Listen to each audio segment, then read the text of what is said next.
Ha llegado el momento de escuchar la palabra de Dios. Un potente mensaje extraído de las Sagradas Escrituras. En la voz del pastor Carlos Hoyos. Siguiente, hermano Carlos, mire esta. Para empezar de una vez, dice: Dios le bendiga, mi pastor. Pregunta: ¿qué se le puede decir a una persona que por haber sido violada cuando era niño, esa persona diga: ¿por qué no lo impidió Dios? ¿Por qué Dios permitió que me pasara esto a mí? ¿Qué le puedo yo decir a esta persona? Muchas gracias, Dios lo bendiga. Pues creo que a esa personita se le debe de, primero, buscar una orientación desde el campo psicológico, ¿no? Y creo que más que la orientación relacionada en el campo de la psicología, a la personita debe de explicársele que son situaciones que no debían de suceder, pero que en un mundo donde hay tanta maldad, pues esas cosas se dan, porque cuando yo hablo así es algo como culpar a Dios, ¿ya? Y se le olvida al ser humano que en ese caso lo que se da es que el hombre es libre para tomar decisiones. Entonces la persona mayor, el abusador, toma decisiones que van en contravía de todo. Porque es que es capaz de violar a un niño, pues imagínese usted qué no será capaz de hacer. Pero ese es el resultado de la maldad del hombre mayor, o sea, de la persona mayor. Sí. Como no teme a Dios, entonces actúa acorde a sus propios deseos. Y desafortunadamente hay niños que caen víctimas de ellos. Pero Dios no tiene la culpa. La culpa la tiene el infractor, el cual, teniendo la opción de elegir lo bueno, elige lo malo. Y creo que pensar en culpar a Dios sería como culparlo porque, yo qué sé, hay escasez, porque erosiona un nevado, porque hay tantas cosas que se dan. No, Dios es perfecto, Dios es santo, Dios es bueno, Dios es misericordioso, Dios es justo. Amén. Pero muchas veces los padres de familia tampoco sabemos cuidar a nuestros niños. Los dejamos con cualquiera en el tiempo donde la mujer dice ser igual al hombre, entonces deja a sus niños con cualquiera en cualquier parte. Me existen las famosas... O sea, hay una cantidad de cosas que se dan cuando un niño es violado. De hecho, que usted escucha a expertos en ese campo tener cuidado con los niños. ¿Por qué? Porque ellos muestran síntomas, los cuales los padres de familia deben de estar alerta. Y además advierten con quién no dejar sus hijos. Pues se ha comprobado que un alto porcentaje de los niños abusados están en su entorno. Y casi siempre en la misma familia. Sí. Entonces yo creo que aquí, más que culpar a Dios, hay que pensar es cuánta responsabilidad tiene el padre de familia que no ha cuidado a sus hijos como debió de cuidarlos. Que es que yo me quiero ir para donde mi amiguita a pasar esta noche. Que es que yo quiero ir a la pijamada. Que es que yo me quiero quedar con mi abuelito. Resulta que cuando los padres de familia no tenemos cuidado de la responsabilidad que tenemos con nuestros hijos, todo eso puede pasar. Entonces aquí no se trata de Dios que no, Se trata que a quien se le entregó la responsabilidad no ha hecho lo suficiente como para evitar, minimizar esas posibilidades. Porque alguien fue abusado, violado, pero también hay muchos que no han sido abusados ni violados. Pregúntese por qué. ¿Cuál fue la crianza? ¿Cuál fue el cuidado? Nosotros fuimos 16 hermanos, pero ninguno tiene que decir que le pasó algo similar. Pregunte por qué.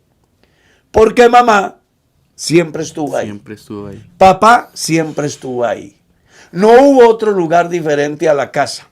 No hubo permisos para ir a X, Y o Z.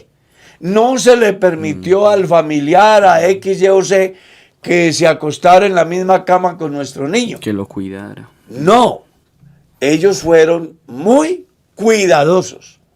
Entonces aquí creo que aprovechando esto, valga la pena decir a los padres de familia que cuiden sus hijos, que no cambien valores y cuidado por dinero, porque en aras de conseguir dinero, entonces lo metemos en el jardín X, Y o Z, y ya también hemos escuchado que inclusive en instituciones del Estado han sido violados niños.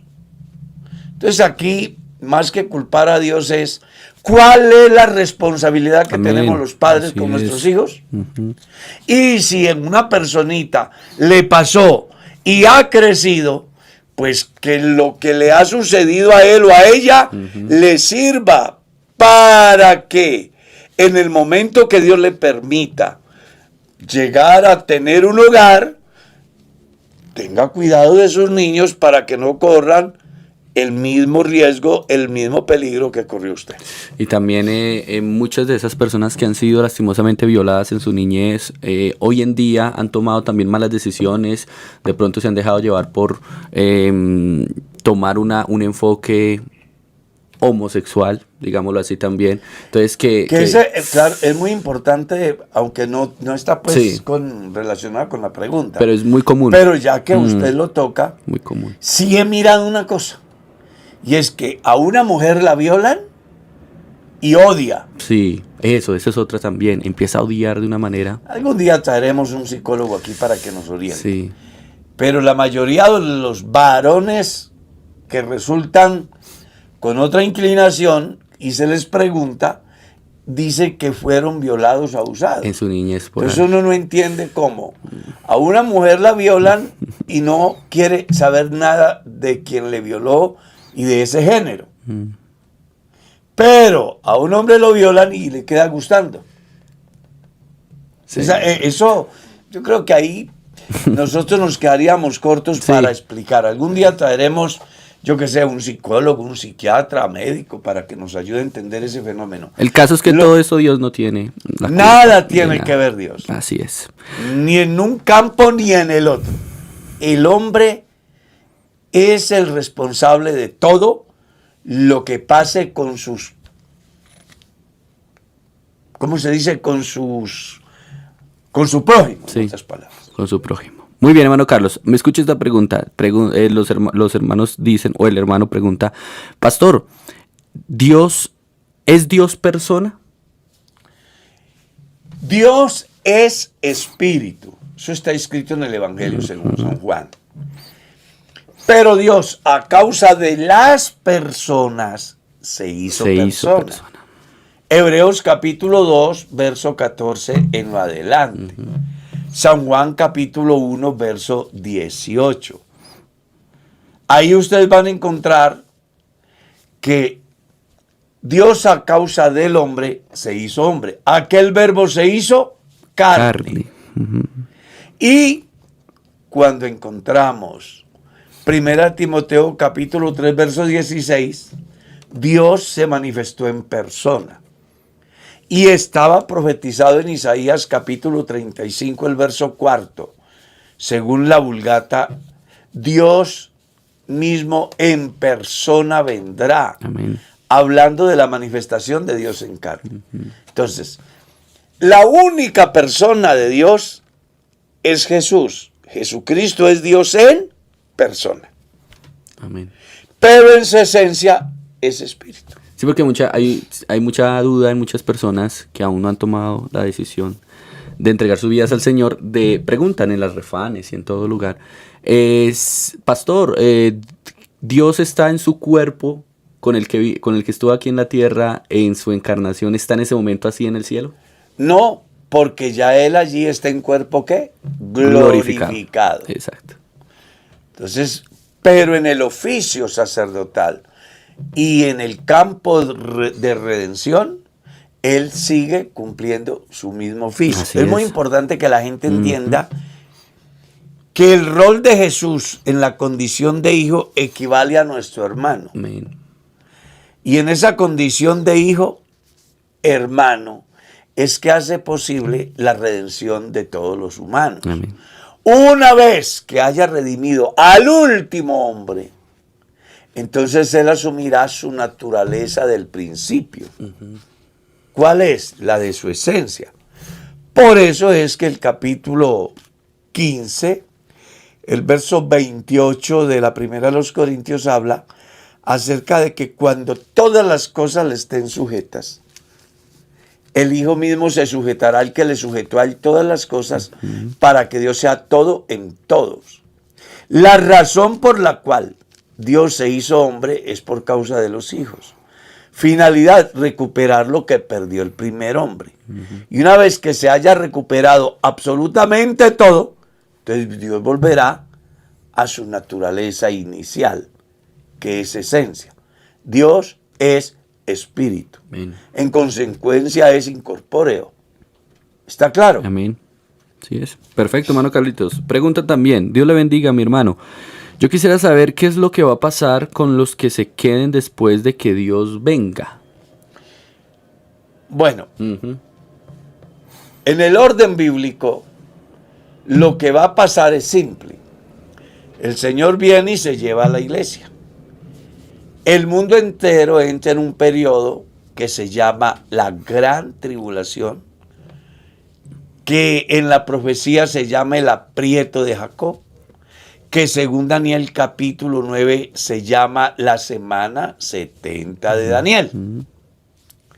Resulta que en ese periodo Dios se volverá a levantar el tabernáculo caído de la casa de David, es decir, Dios se volverá a Israel. Vamos a tratar como de ilustrar. Jesús vino a lo suyo. ¿Qué es lo suyo? El mundo, es su propiedad. De Jehová es la tierra y su plenitud. Vino con una misión. Eso. Y los suyos, hablando del pueblo de Israel, no le recibieron. Ese rechazo del pueblo de Israel hace que la profecía, en el sentido de la promesa de Dios a Abraham, acerca de que en Cristo serían benditas todas las naciones, se inicia porque se abre la posibilidad para el mundo gentil. ¿Ya? Amén, el muro, dice la Biblia, de separación. Claro, Dios derrumba ese muro que había entre judíos y gentiles, y ahora hay salvación para judíos y gentiles según Romanos capítulo 1, verso 16. Pero no todos los israelitas que tenían la promesa alcanzan el beneficio, no porque Dios no quiera o porque la gracia de Dios no alcance, sino porque ellos la rechazan. Entonces, se da la oportunidad para el mundo gentil de llegar a ser la iglesia del Señor. Una vez que el Señor venga y recoja la iglesia, el mundo, como ya dijimos, entra en esa etapa, Dios va a tratar con el pueblo de Israel. Mientras es un tiempo exclusivo para el pueblo de Israel. Sí, señor.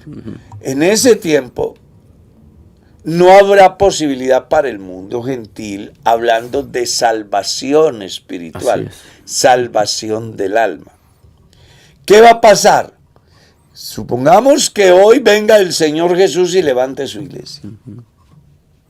A partir de hoy iniciaría ese periodo, y ese periodo que dura 7 años va a desatar una cantidad de situaciones complejas Eventos. En la tierra que harán que el 70% de la población mundial muera por los juicios, por las guerras, por las pestes, en fin. Algo así como de los 8.000 millones que hoy poblamos el mundo, solo quedarían 2.000. 6.000 morirían en ese periodo. En esos 7 años. Sí, señor. Y quedarían 2.000. De esos 2.000 millones, en el juicio de las naciones vivientes, Dios separa a los buenos de los malos. ¿Cuáles son los buenos en ese campo según el Evangelio, según San Mateo? Capítulo 25, verso 31 en adelante. Los que han tratado bien a Israel a lo largo de toda la historia. ¿Quiénes son los malos? Los que no trataron bien a Israel. ¿Cuál es el beneficio que tendrán las personas o las naciones que trataron bien a Israel? Vivir 1000 años en una completa paz. ¿Qué pasará con los que no trataron bien al pueblo de Israel? El Señor les dirá: id malditos al fuego eterno, preparado para el demonio y sus ángeles. ¿Qué sucederá con ese personal que entra en condiciones humanas al reino? O sea, después de los 7 años de la gran tribulación. Bueno, que ellos vivirán en el Edén recuperado. Plantarán viña, comerán de su fruto, edificarán casa, vivirán en ella. No harán niño que sus días no cumpla, ni hombre que muera de pocos días, porque el niño morirá de 100 años, el pecador de 100 años será maldito. Léaselo en el capítulo 11 del libro del profeta Isaías y el capítulo 65, verso 19 del mismo libro. Y el capítulo 20 del libro de Apocalipsis. Ahí encuentra usted toda la explicación. ¿Qué va a pasar cuando se cumplan los 1000 años? Satanás va a ser suelto y va a salir a engañar a esas naciones sobre las cuales la iglesia gobernó en cuerpos glorificados. Es bueno que se entienda que el gobierno de la iglesia en el periodo del reino no va a ser en condiciones sujetas al pecado, porque ya estaremos en cuerpo glorificado. Y en ese estado lograremos gobernar sobre esas naciones que entraron en condiciones humanas, para que se cumpla lo que está escrito en el capítulo 25 del Evangelio según San Mateo y en el Evangelio de Lucas, cuando habla de las minas, de las 10 minas, ¿no? A quien se le dio y multiplicó, se le dará autoridad sobre 10 ciudades, sobre 10 naciones, en fin. Entonces aquí es muy importante que entiendan que en el periodo del reino, la iglesia gobernará para que se cumpla lo que está escrito en el libro de Daniel capítulo 7, donde dice que el reino le fue dado a los santos del Altísimo. ¿Qué quiere decir eso? Que la iglesia va a tener autoridad sobre esas naciones que trataron bien a Israel y que entraron al periodo del reino en condiciones humanas. La iglesia las gobernará en condiciones espirituales. Una vez que se cumplan los 1000 años, Satanás será suelto y vendrá a engañar a esas naciones sobre las cuales la iglesia gobernó. Y los engañará y ellos se levantarán un gran ejército contra Dios. Y entonces fuego descenderá del cielo y consumirá los ejércitos de Gog y Magog, como lo dice la escritura en Apocalipsis al final del tiempo. Después de eso entonces viene el juicio ante el gran trono blanco y después de ese juicio dice la Biblia que el que no se halló inscrito en el libro de la vida fue lanzado al lago de fuego. Y vendrá cielo nuevo y tierra nueva. Será ya una etapa donde no habrá gente en condiciones humanas. Exacto. ¿Ya? Porque el tiempo de los humanos en condiciones humanas habrá terminado. Amén. Para darle inicio a un periodo netamente espiritual de los que alcanzaron el favor de Dios al escucharle y poner en práctica lo que Dios les ha mandado. Que llamaríamos eternidad. Exactamente. Amén, gloria a Dios. Qué bonito, hermano Carlos. Preguntan, a propósito, dice, Dios le bendiga, hermano. Una pregunta, ¿el anticristo de dónde sale? Hay una discusión, porque pues ya cuando entramos a ese campo, entonces ya vienen los escatólogos, Sí. que unos son muy subjetivos, Sí, sí, sí. Y en escatología nadie tiene la última palabra. como en teología. Exacto. Entonces yo quiero plantearles inquietudes. Hay un libro que titula God, Israel y el Anticristo. Dicen que en el momento en que se escribió ese libro, hablaban de un famoso Uri Geller, ¿no? Que tenía la capacidad de trasladar una maleta de América a Europa en 5 segundos. Que tenía la capacidad de convertir el bronce en oro. La capacidad de torcer un riel de ferrocarril con la mirada. Incluso dice el escritor que se hizo una reunión muy importante en Israel para definir si ese sería su Mesías, porque los estaba pues seduciendo con su práctica. Otros dicen que viene de la tribu de Dan, por cuanto Dan no aparece bajo la protección de Dios en el periodo de la gran tribulación, y que al leer uno el capítulo 7 de Apocalipsis y el capítulo 14 no encuentra la tribu de Dan, pero sí encuentra el resto de la mujer que menciona Apocalipsis capítulo 2, sobre la cual el dragón hace o busca destruirla, porque no tenían la protección del sello del Dios vivo. Hay una cantidad de conjeturas con relación a eso. Otros dicen que sin duda alguna será un judío que no necesariamente tendrá que vivir en Israel, sino que pudo ser uno de los dispersos. Y algunos lo relacionan con los grandes líderes que se han levantado en contra de Israel, que casi siempre han tenido que ver con sangre de los hebreos. Yo no me atrevería a decir, yo conozco gente que dice que el caballero de Roma es la gran bestia, que el caballero de Roma es el anticristo, que el anticristo es uno de los de Roma que ya murió. O sea, hay una cantidad de... Sí. Y hacen números y trazan hilos, pero son conjeturas. La Biblia no dice a ciencia cierta quién es y de dónde viene. Lo que la Biblia dice es que es un personaje que se levantará en contra de Jesús. ¿El que deba ser judío también es una conjetura o eso sí? Por eso le estoy planteando las diferentes tesis. ¿Está claro? Las diferentes tesis. Ahora, Juan en su carta plantea en el capítulo 2 acerca de resolver de alguna manera esa cantidad de hipótesis. Porque mientras que unos pensaban que era el Cristo, los falsos que se han levantado, que se están levantando y que se levantarán, entonces Juan dice en su carta que muchos anticristos han salido por el mundo y que no son de verdad el anticristo, sino que simplemente es la campaña en un orden sistemático hasta traer a plenitud del anticristo mayor. Pablo en el capítulo 2 de la segunda carta a los tesalonicenses les dice: quiero, hermanos, que con respecto a la venida de nuestro Señor Jesucristo no se dejen engañar.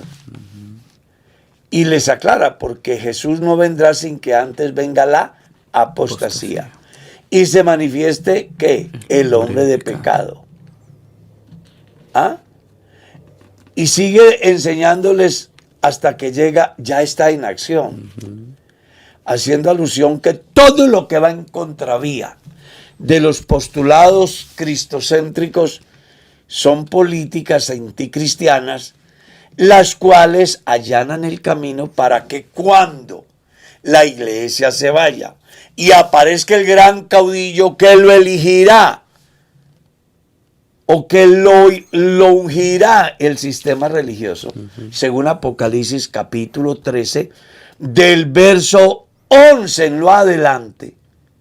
Porque recuerde de que el capítulo 13 de Apocalipsis, del verso 1 al 11, aparece el sistema político, que requiere de la unción del sistema religioso, que es el que aparece después del verso 2 en adelante, hasta el verso 18, bajo la figura la bestia cordero, que en término figurado representa el sistema religioso, que hoy ya tiene un asiento muy importante que se llama el Concilio Mundial de Iglesias, donde todas convergen y a través de ellas van a nombrar un líder que le dé autoridad a la bestia política a través de señales, maravillas y milagros, y en razón a ello, entonces le digan a los que manipulará la bestia religiosa a sus masas a través de señales, maravillas y milagros, para decirle: este es el que ha de regir los destinos del mundo en un momento de crisis universal, porque en el momento que la iglesia se vaya, se va a desatar una crisis universal, un caos total en todos los campos tecnológicos, en los campos científicos, en los campos sociológicos, en los campos religiosos, en los campos económicos, en fin. Porque la desaparición de la iglesia va a causar un caos no pequeño. Entonces tiene que salir un caudillo que va a tener la fuerza de la política, la economía y la religión. Y la gente es capaz de entregar lo que sea por tener casa, tener educación, tener paz. Dígame en qué lugar del mundo hoy no añoran la paz. Y hablan de la paz. Los de aquí hablan de la paz. Y donde son contrarios al sistema político de Colombia, entonces hablan de paz. Y donde son monarquías, están en conflictos y hablan de paz. Pues claro, es que hay una necesidad. No hay quien la pueda hacer hoy aquí. El político que dijo ayer que tenía la paz para su país, hoy se da cuenta que hay más violencia. Entonces no pudo. Viene otro y ese irá en contra del que hay diciendo que él sí está de la paz y no habrá paz. Entonces va a llegar un día donde todos los sistemas del mundo van a entrar en un consenso buscando una solución universal, y para eso tendrán que ungir un tipo superdotado que la Biblia le llama el anticristo, que será algo así como Satanás manifestado en carne en una persona, con la sabiduría, la estrategia, el intelecto, la capacidad suficiente para buscar darles salidas al problema que se va a desatar cuando la iglesia se vaya. Desafortunadamente, va a ser Satanás entre los hombres llevando al caos al mundo, para que se cumpla lo que está escrito en el libro del profeta Isaías, cuando Dios le dice: no hay paz para los malos, porque los impíos son como el mar en tempestad que no se calma. Entonces no habrá paz. Pablo escribe en su carta y dice: cuando digan paz y seguridad, vendrá destrucción y muerte, como el dolor a la mujer encinta, y no escaparán. Jesús dijo: la paz os dejo, mi paz os doy.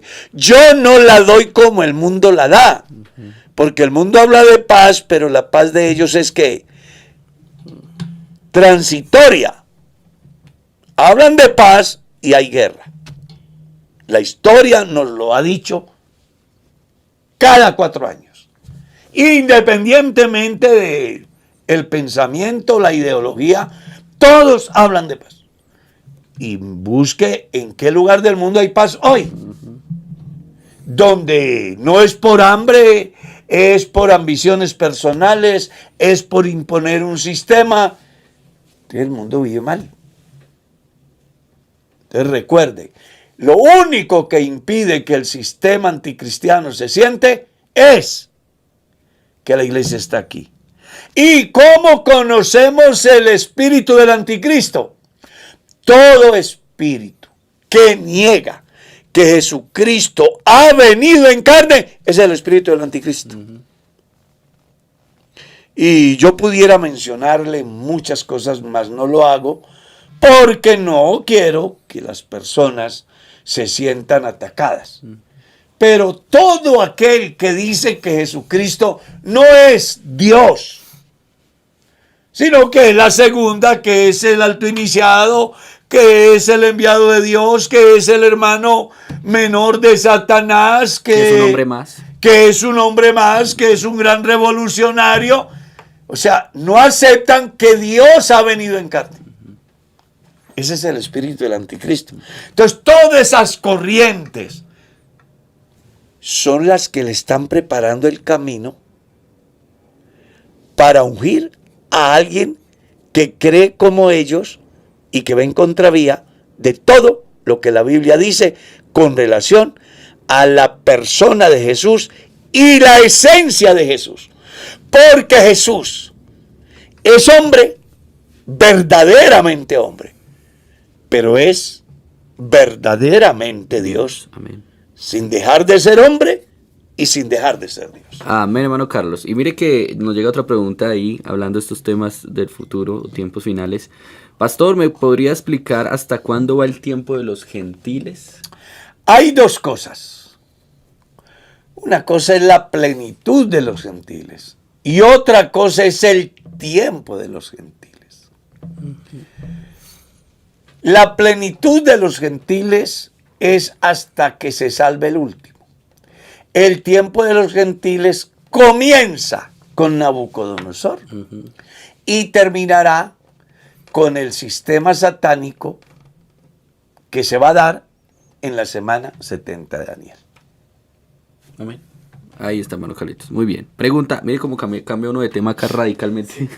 No, pero es que eso es como un columpio. Sí. Se sube, se baja, se planea. Pero estamos tratando de... Sí, dar respuesta a las preguntas. Ahora aclaramos que el objeto de este programa no es que usted crea como dijo el pastor Carlos, sino que más bien a usted le genere inquietud por investigar, por preguntar, por cuestionar. ¿Sabe una cosa? Es posible que alguien piense mal del pastor Carlos. Sí, claro, normal. Porque yo siempre he dicho que la mejor educación es la informativa, no la formativa. ¿Está claro? Es decir, que las personas tengan la capacidad de recibir toda la información habida y por haber y que acorde a lo que la Biblia dice, ellos después de recibir toda esa información tengan el carácter y la madurez cristiana suficiente para establecer las diferencias y fijar una posición con respecto a sus valores y al Dios que adora. Amén, hermano Carlos. Mire acá el columpio sube y baja otra vez. Dios le bendiga, mis amados hermanos. Pastor, mi hijo y mi esposo me dan para el dinero para comprar el mercado. O sea, le dan dinero. Sí, le dan dinero, vaya a comprar la comida para la casa, el mercado para la casa. ¿Debo diezmar de ese dinero? Un abrazo para todos. No, porque pues se supone de que si son cristianos lo diezmaron. Ajá. ¿Cómo debe ella o su hijo o quien se sea diezmar? Cuando se recibe algo diferente a ello. Me explico. Usted hoy le dijo a su hijo, mi hijo, yo le regalo este dinero. Su hijo debe diezmar. Exacto. Porque usted debe enseñarle a su hijo que lo que él está recibiendo es la bendición. Es la bendición de Dios. Y la Biblia dice, de todo lo que me dieres, El diezmo. el diezmo apartaré para ti. Pero, si es la delegación, Está delegando un favor. Ujú. mija, aquí está el dinero, vaya, haga usted la remesa, yo no puedo. No Exacto. tiene necesidad. Exacto. Muy bien, hermano Carlos. Preguntan acá, pastor, ¿la oración de fe, dicen acá, basta para escribir a alguien en el libro de la vida? Lo que pasa es que es una práctica muy común acá en Puerto Rico, creo yo que es. La oración de fe. Pues están descontextualizando el texto.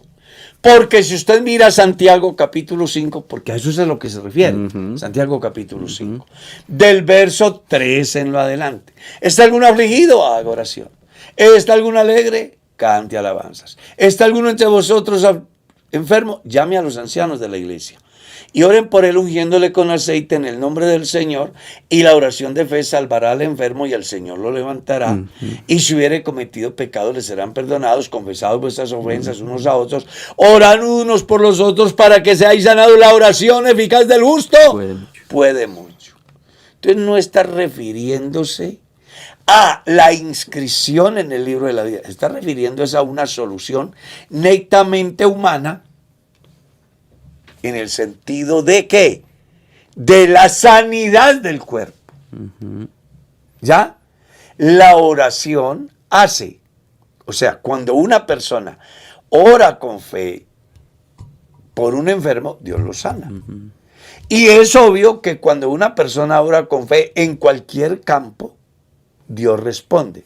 Pero el hecho de que una persona así escrita en el libro de la vida no depende de mi oración de fe para que el nombre de Alex sea escrito allá, sino depende de Alex que le abra la puerta para que el Señor sea el amo, dueño y señor de su vida. Entonces yo puedo tener fe y orar con fe, pero si Alex no abre la puerta, no va a haber conversión, no va a haber vinculación al cuerpo de Cristo, porque si él no cree, y la Biblia dice que para ser salvo hay que creer.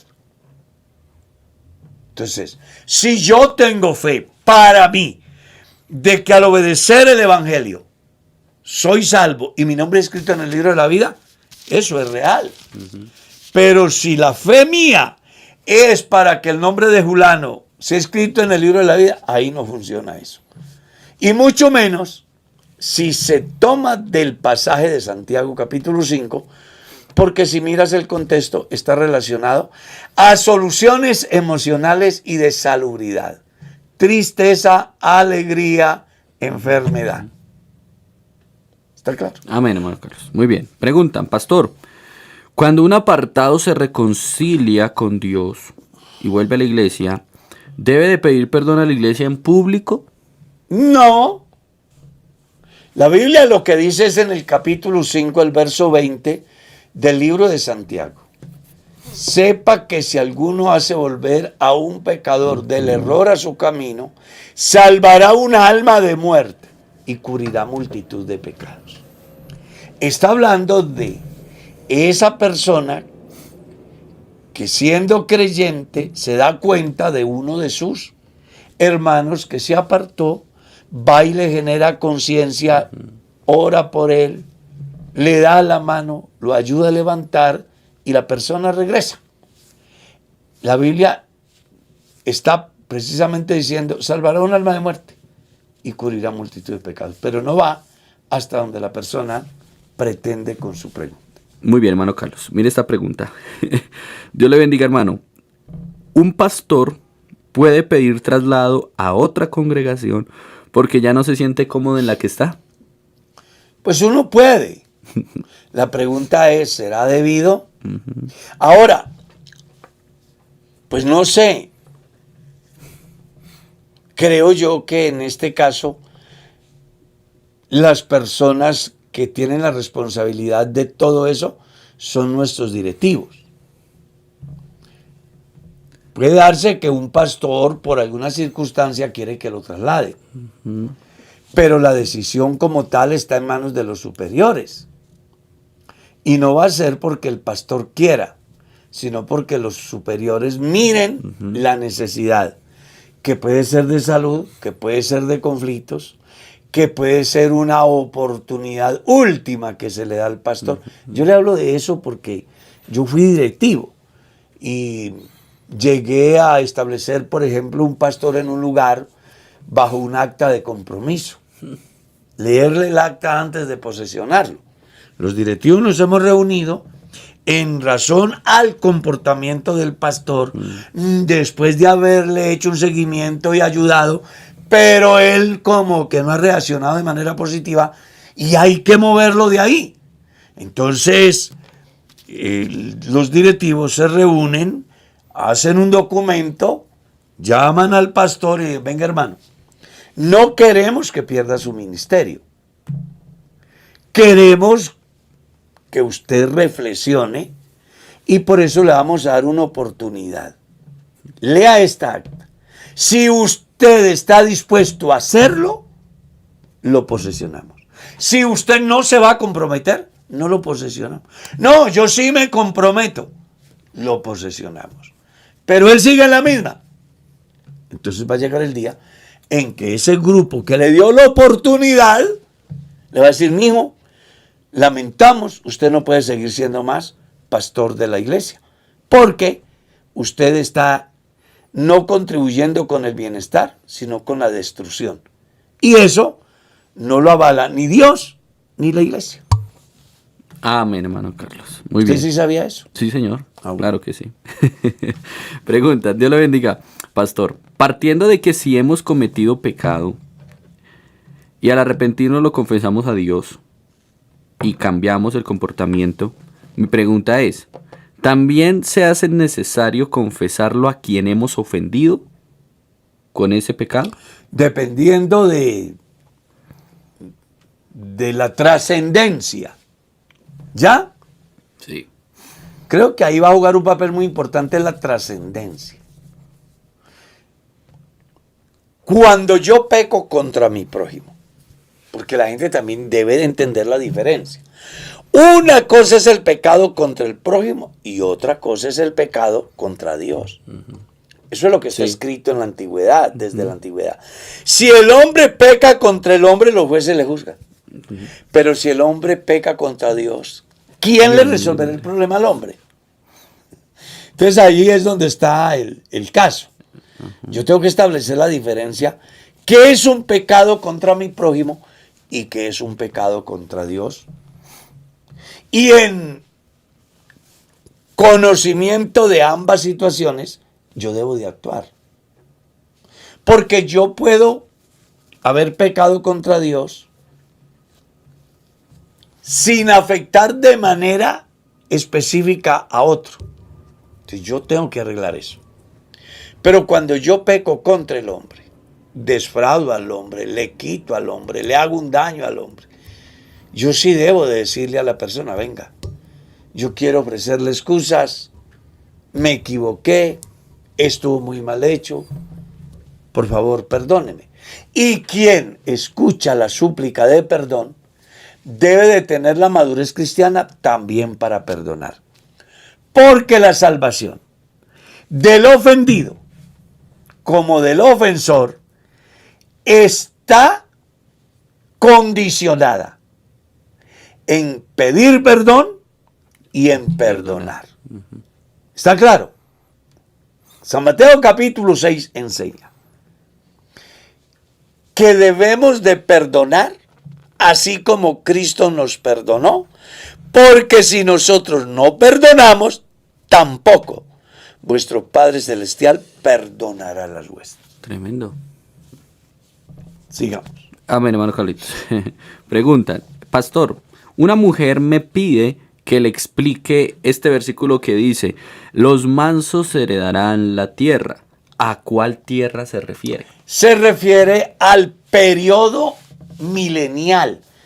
Texto que ha sido malinterpretado por los señores luceristas que hablan del reino de Dios en la tierra y creen de que y aplican el Salmo y lo descontextualizan trayéndolo a nuestro tiempo, cuando es un texto que está relacionado directamente con lo que se va a dar en el reino o el periodo milenial después del juicio de las naciones vivientes. Amén. El Salmo dice los mansos y Jesús dijo bienaventurados los mansos, refiriéndose precisamente a aquellos que entre comillas se llaman justos, que son los que trataron bien a Israel en toda su historia. Esos son los que van a vivir en la tierra por 1000 años, 1000 años, pero que no les garantiza la salvación del alma, porque ellos serán sujetos a tentación tan pronto termina el reino y en consecuencia se van a rebelar contra Dios. Amén. Muy interesante, pastor. Ahora preguntan lo siguiente. Dios le bendiga, pastor. ¿Por qué se dice que Abraham y Sara, siendo viejos, tuvieron a Isaac, si en ese tiempo se vivían muchos años? Bueno, lo que pasa es que las personas no entienden de que para el tiempo de Abraham, ya el Génesis 6 Exacto. había pasado. ¿Cierto? Y después de los principales patriarcas, el tiempo se redujo. Y si la Biblia dice que era viejo, pues yo no hallo razón para cuestionar. La Biblia dice así. Sí. Eran viejos. Ya, a tal estado que Sara, aparte de ser estéril, ya había terminado su periodo menstrual. Sí. Hablando en el lenguaje nuestro. ¿Cierto? Y el caso de Abraham, pues imagínate, también había perdido su vigor. Dios lo que hace es un milagro. A la estéril la hace fértil y aquel que no tenía ya fuerzas le da la capacidad de engendrar su hijo. Y dice que eran de edad avanzada, yo creo, como está escrito. Amén, hermano Carlos. Pastor, ¿dónde dice en la Biblia que una hoja de un árbol no se cae sin que Dios lo permita? Bueno, yo le invitaría a que pregunte, porque en este momento no tengo el texto, ¿sí? Pero sí está escrito. Y pues bueno, sería muy importante que usted se tomara el tiempito y lea en el diccionario, busque en la concordancia bíblica y ahí va a encontrar usted el texto. Les ofrezco excusas porque yo todavía no me he aprendido la Biblia. Sé algunos versículos por ahí, pero decirle ahora exactamente el capítulo, el versículo, el libro, no sé. Mateo 10 de pronto. ¿Ah? Mateo 10 de pronto. No, pues habría que leerlo. Habría que leerlo. Por eso esto, como están preguntando que dónde dice yo no sé, lo más correcto es que decir que no sé. Está bien. Bueno, Carlos, mire. Pero le garantizo que el próximo miércoles le doy respuesta. Anote esa pregunta para Amén, traerla. sí, señor. El próximo miércoles. Y yo voy a investigar y con todo el gusto estaremos dando respuesta. Hermano Carlos, preguntan, Dios le bendiga, mi hermano. ¿Qué podríamos decir acerca de los narcisistas que hay en las congregaciones? Pues que están al margen de lo que Dios enseña en su palabra. Ningún cristiano puede ser un narcisista. Un cristiano es una nueva criatura. Hay un movimiento que se ha levantado en esa área en el último tiempo que lo único que hace es dañar a la humanidad. Entonces ningún cristiano debe de estar en ese grupo. Dicen acá, ninguna hoja de un árbol se cae, no lo dice la Biblia, eso lo dijo Don Quijote de la Mancha. Puede ser. Es que es uno de los versículos que no están literalmente escritos en la Biblia como tal, y creen que salieron de allí. De pronto la Biblia lo dice de alguna otra manera. Ninguna hoja se cae, dicen aquí a través del chat. Preguntan, Dios lo bendiga, pastor. Sí. Hace días hubo una pregunta sobre un cristiano. Pero mire que Lucas Sí. capítulo 2, perdón. Léalo, hermano. Sí, capítulo 2 del verso 1 al 7. Dice, no se mueve la hoja Exacto. de un árbol. Exacto. Léalo. Acá dicen es sobre no se cae. Bueno, pero es que... Entonces hay un, exacto, hay un Sí, yo creo que juego de palabras ahí. Sí. Exacto. Puede ser que el Quijote de la Mancha diga que... Puede exacto. ser, y lo relacione. Lo relaciona, Pero realmente lo sí, que la Biblia dice es... no se mueve. No se mueve. Haciendo alusión de que Dios es el que saca el viento de sus Exacto. depósitos. Ahora, si esa movención conlleva a que se caiga, Exacto. porque también la presión del viento... Eso ya es un... O sea, ya tendríamos que entrar aquí. un movimiento de palabras, pero vea que sí. Pero la Biblia mire dice, que no se mueve. dijimos que el miércoles damos... No, ya, Ya se le dio dando. respuesta. La Biblia dice... Lucas 2 del verso 1 al 7. Lea bien el Exacto. pasaje. No dice literalmente no se cae, dice no se mueve, aunque tocaría entrar a ver versiones también, ¿no, hermano Carlos? Que hay. Sí, hay un sinnúmero de cosas que vale la pena que las personas investiguen y que no se conformen solo con lo que aquí se dice, porque Exacto. ya dijimos desde el principio cuál es el objeto. Exacto, sí señor. Pregunta, pastor, Dios lo bendiga. Hace unos días hubo una pregunta sobre un cristiano y las apuestas deportivas, que si eran buenas o si eran malas. Qué pena preguntar, ¿se debería diezmar de este dinero que se gana por las apuestas? Las personas deben de saber que el pastor no está interesado en saber de dónde vienen, quién diezma, cuánto diezma, cómo diezma. O por lo menos en mi caso. Vamos a suponer que el pastor Diego le gusta apostar en esos métodos que tiene últimamente con relación al fútbol, por ejemplo. Sí. Que no sé Que cómo eso es que está llama. de moda por todos lados, sale propaganda, sí. publicidad. Sí, señor. Eso. Y ganó su equipo al cual él le apostó. Pues yo creo que un creyente no tiene necesidad de venir a decir, hermano, vea, Este es el resultado o esto es la ganancia. ningún pastor está interesado, Exacto. pienso yo, Así debe ser. en saber quién diezma y de qué diezma. Así que eso más bien va a correr por parte de la conciencia del individuo. Porque eso es el equivalente a si diezmo de la lotería o no, si diezmo del chance o no. ¿Ah? Ujú. Entonces ya eso es otra cosa. Bien, hermano Carlos. Pregunta, mi esposo cometió adulterio y me maltrata con patadas. Me maltrata también psicológicamente. Y a él le gusta ver a otras mujeres. He hablado con pastores. He hecho mucho de mi parte para sacar adelante el matrimonio. La cuestión es que él es bautizado en el nombre del Señor Jesucristo, pero yo ya no sé qué más hacer. Bueno, lo primero es que no es cristiano. Eso es lo primero. Y como no es cristiano y no respeta a la persona, usted tiene por lo menos 3 o 4 opciones. La primera, busque a su pastor para que se reúnan y le den, lo orienten, le hagan entender cuál es su rol. 2, fije usted una postura en el sentido de no acepto más maltrato. Con una advertencia. Si me vuelves a maltratar, voy a tomar una de 2 decisiones. Lo demando o nos abrimos.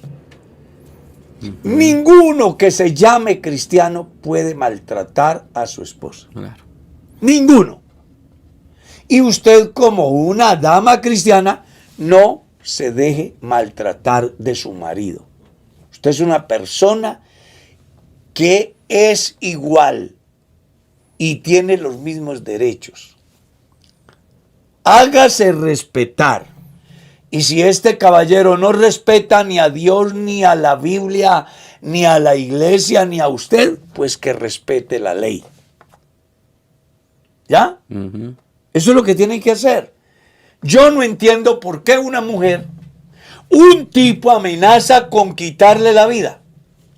La coge a golpes y sigue con él. Hombre, no. Cuando ese fenómeno se da, la mujer está en un alto riesgo y no hay nada más valioso que la vida. Escape por su vida. ¿Y cómo lo hago? Buscando ayuda en diferentes campos. Terapias, diálogo con la otra persona o inclusive agotando el recurso legal que nos confiere el Estado a través